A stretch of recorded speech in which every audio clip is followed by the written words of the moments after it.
Story time, bad light and all, story time. Okay, y'all. I said this in another video, and a lot of you have been asking, y'all want the story.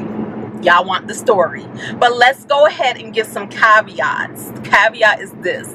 The story took place when I was 21. I'm now 45. I say that to say I don't need advice. I know everything. Except how to get a tenant out your house. But other than that, I'm not. This is just for entertainment, guys. This is just for entertainment. Okay. So, in this story, I'm 21. So this was so many years ago. And I was working at the Pentagon. I was in the U.S. Army. And while at the Pentagon, I was being all that I could be. Doing all the things. Because, y'all, I've always did all the things. This ain't new. All the things I'm doing now, I have a whole history of doing all of the things. All of them. So, at this particular junction of me doing all the things, I was in college. Because in the military, y'all know, Montgomery GI Bill, plus while you're in the military, you have the benefit to go to school, and the military pays for it, right? So, I was in class, in college, going to school at night, because I just always liked self-improvement. Hold on, I feel like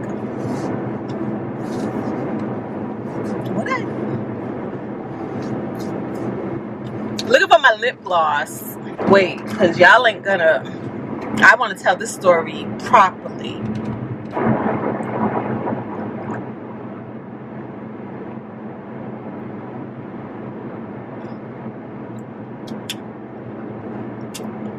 All right, there. Much better. So I was in class at night going, I don't remember what the class was, but it was a class. And I was an E4 at the time in the military, 21. I could have been an E3. Nope, I was an E4. And I say that to say because there was this guy in the class, and I feel like the class was on economics or something, because for some reason, this guy knew a lot about the stock market. And so we would talk about the market, and he would teach me things he knew about the market, investing. Because, you know, I'm 21, I'm new to this life, but I know I want to be rich. So, this guy was also in the military. He was an E8. So, I'm an E4, he's an E8. I'm 21, he was 38. And eventually, y'all know how the story goes. Boy meets girl, girl meets boy, girl meets man, woman meets man. We started kicking it. So, we started dating.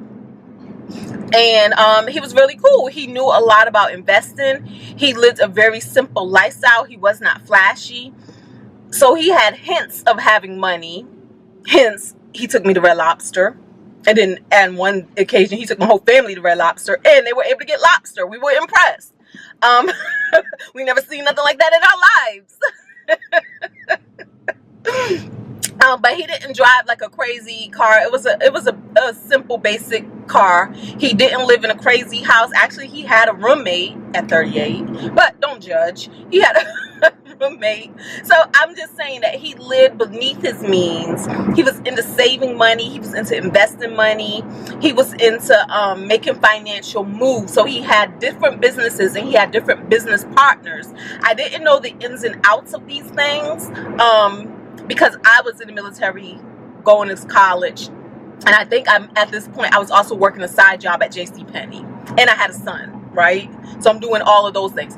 School, military at the station at the Pentagon, JCPenney, son, and then dating him. So I didn't, I wasn't that savvy or sophisticated to really dig deep or be involved in his businesses, or even at that point I didn't even want to start a business or anything. I was interested in learning more about investing at that point, right? And he seemed to have all the answers.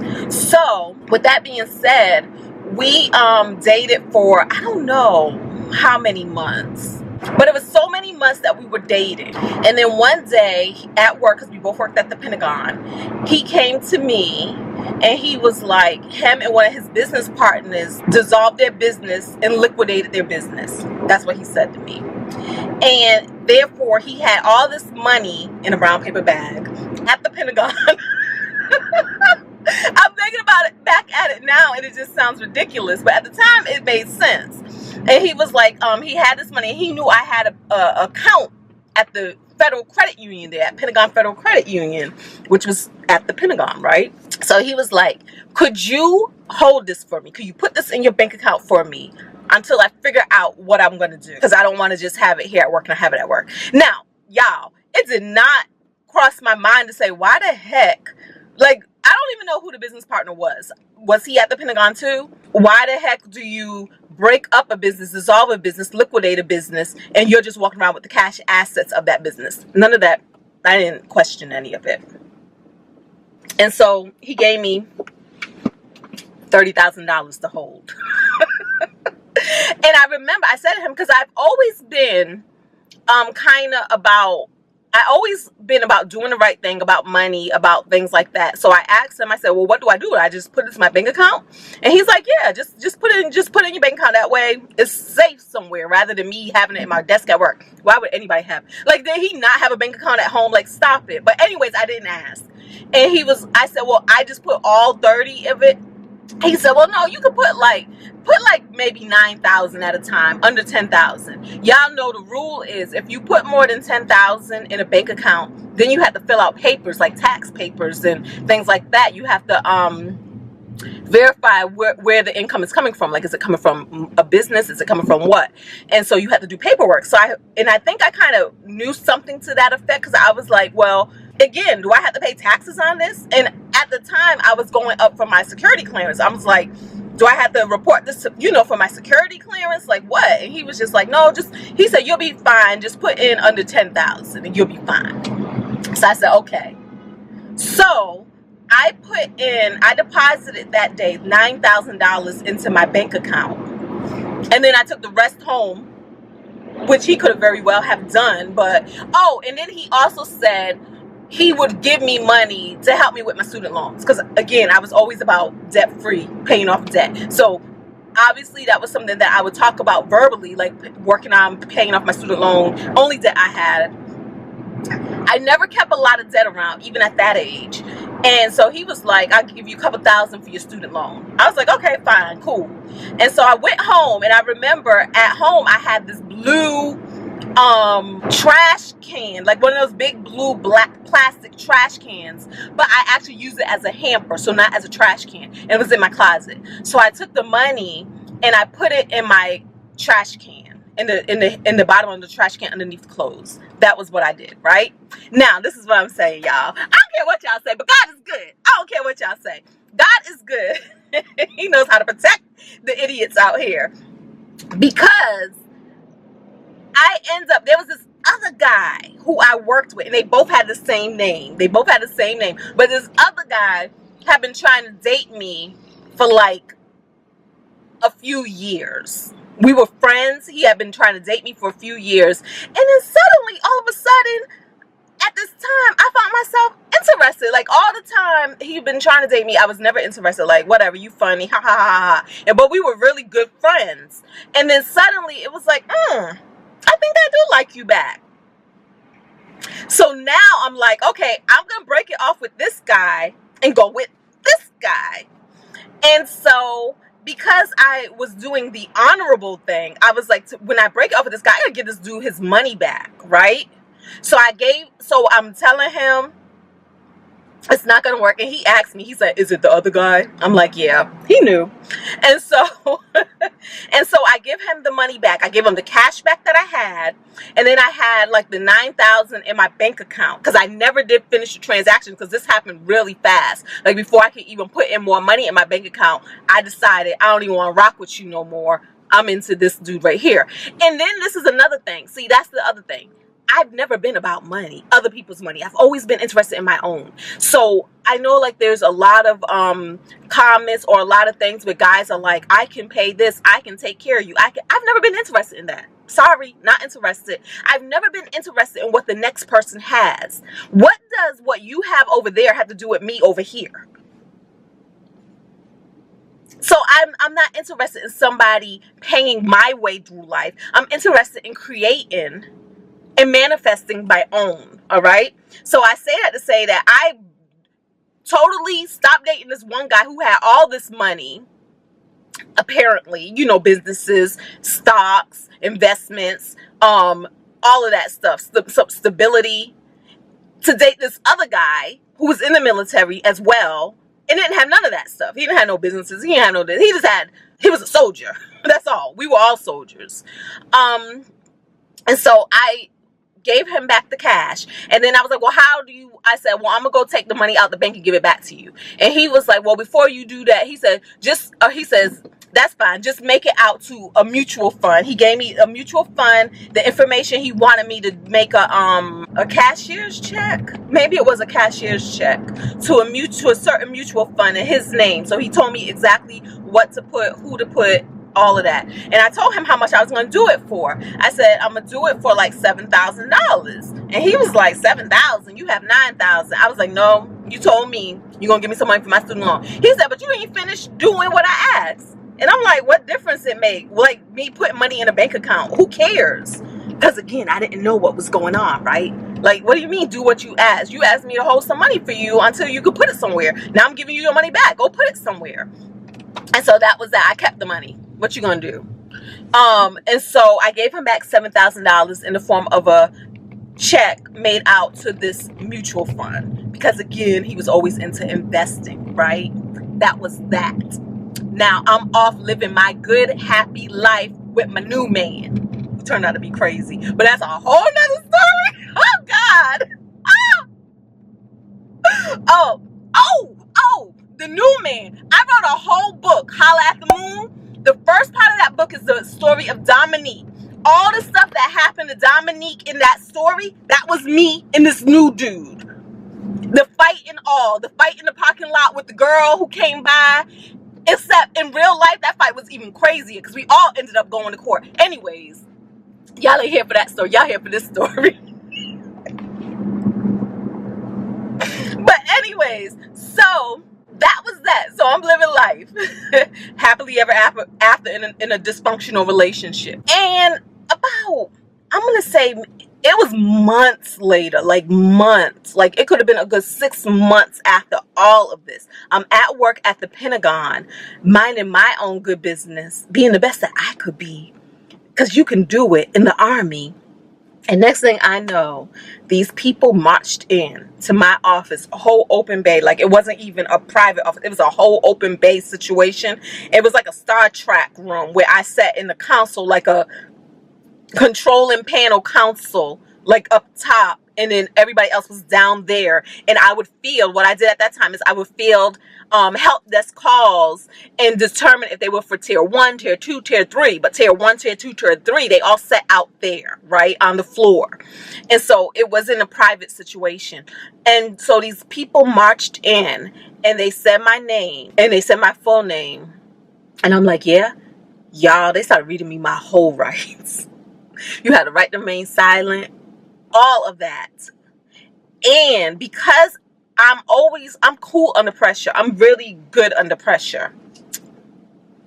Bullet coffee. I'm choking. I'm back. I'm really good under pressure. So because I know I don't live a life of crime, and because I know I don't do things wrong, I don't go around breaking the law, and I don't hang around with seedy, shady people. So when they started reading me these rights, I paid it. I didn't think nothing of it. I mean, not that I didn't think it was serious or for real. I did, but I didn't panic because I know I didn't do anything. I don't do anything. And so they took me to an office to question me, and it was like CID, it was FBI, and it was another 3-letter alphabet organization, right? And CID is the one, the military intelligence department, where they investigate under the military, the UCMJ and all of that stuff, Uniform Code of Military Justice. So I agreed to answer questions because, again, I didn't do anything wrong, and I don't do things wrong. So they started asking me these questions like, do you know this person? And I'm like, yeah, I know them. Do you have any affiliations with this person? No, I don't. Do you have any business endeavors with this person? No, I don't. And they're asking me all of this stuff. Do you know anything about money with this person? No, I don't. Because again, I don't know anything. I don't even know who are y'all and what do y'all want and what's going on. But you know, before they tell you what's going on, they start asking you a bunch of questions so that you can divulge information, and then they will tell you what's going on. I'm not telling y'all nothing. I'm not divulging anything. The answer is no, no, no. Yeah, I know that person, but no, no, no. No, no, no, no, no, no, no. Y'all, then they pulled out evidence. And y'all know what the evidence was? Comment down below if you know what the evidence was. I'm going to take a sip of this coffee. Comment down below if you know what the evidence was.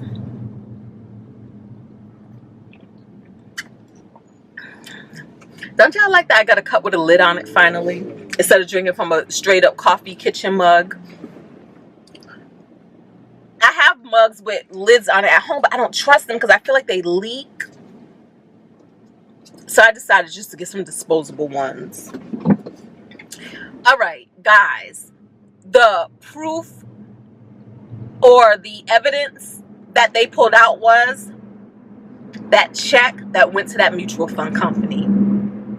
And they traced it back to my bank account. So what I didn't know at the time is that this guy had been embezzling money in the form of, he formed a company, but at the Pentagon, he was in charge of hiring outside contractors for certain things.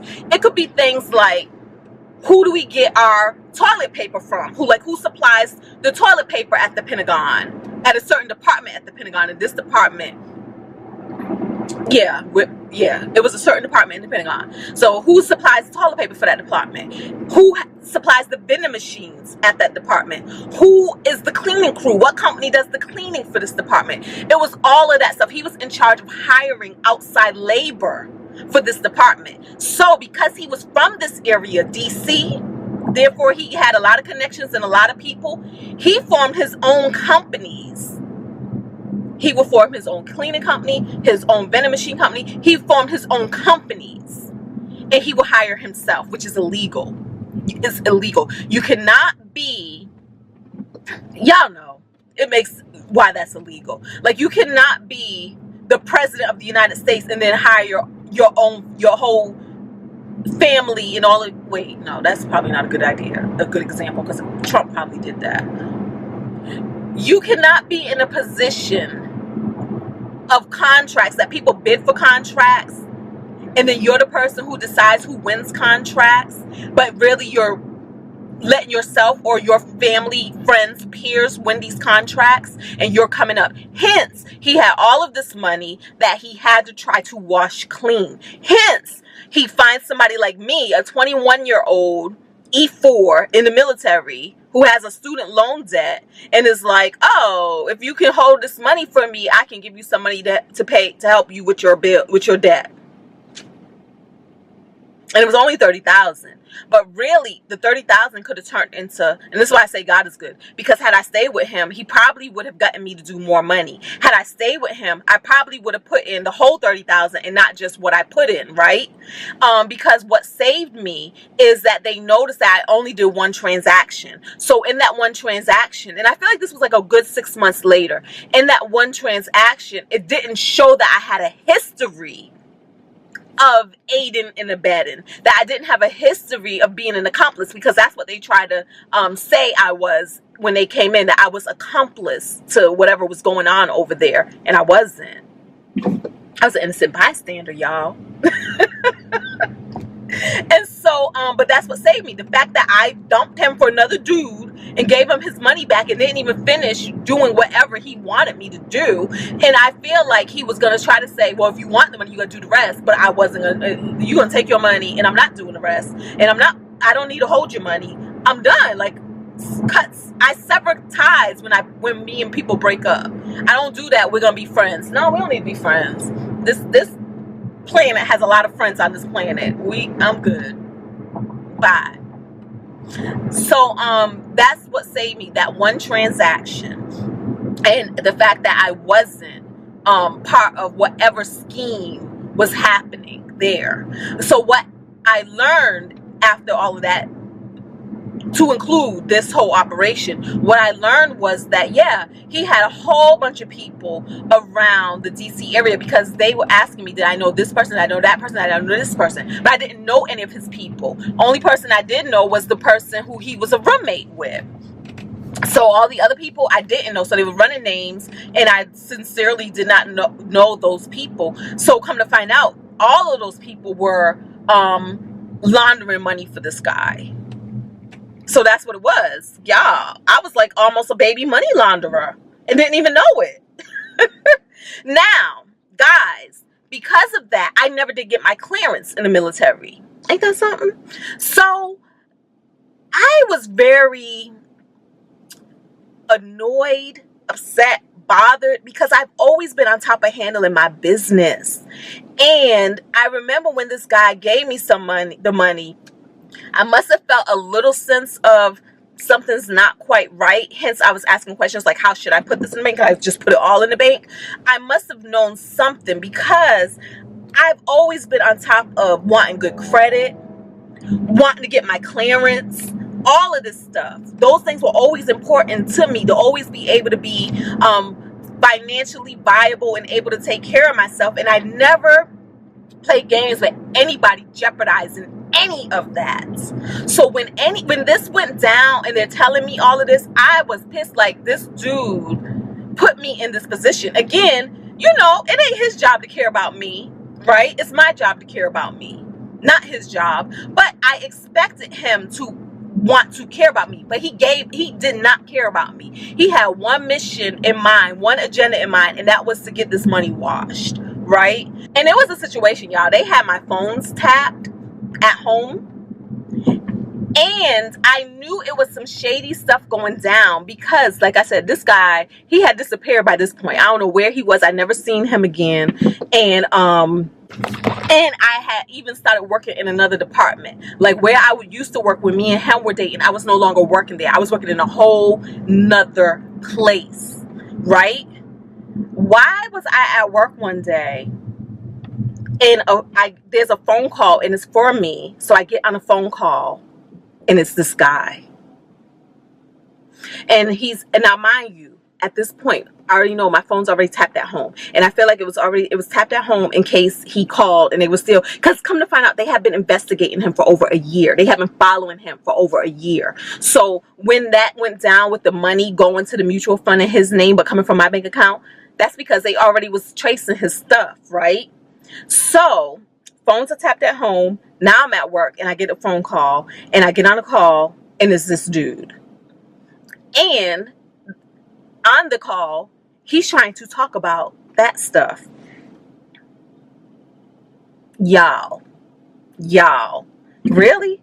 First of all, the whole alphabet was up in here about you're under investigation, this, that. But now all of a sudden, out of the blue, you have a phone number to me at another job that I work, and you find me, and then you want to talk about your crimes.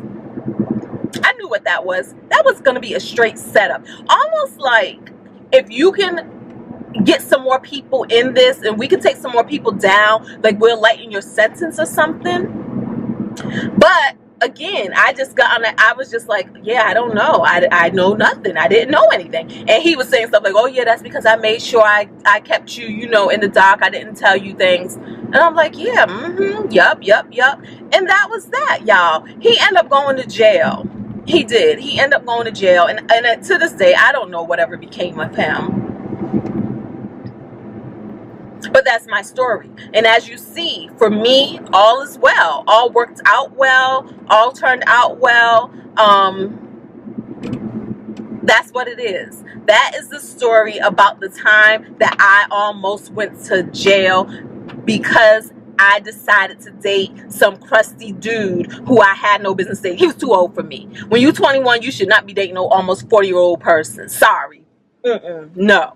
But when you're 21, you think you grown anyway, and you think you know everything anyway, and can't nobody tell you nothing. So therefore, I dated this old dude who tried to get me caught up in his tricks and my young, precious, innocent life before it could even start, before I could even get a good career going. But it didn't work. It did not work. Here I am, have a great career, and all of this stuff was revealed. This isn't a secret. So that is it, y'all. That is the story time. Until the next time, guys, thumbs up if you want, thumbs down if you want. Talk to me in the comments if you want. Subscribe if you want. There will be more stories. There will be more money talk. There will be more of all the things. Until the next video, y'all. Peace.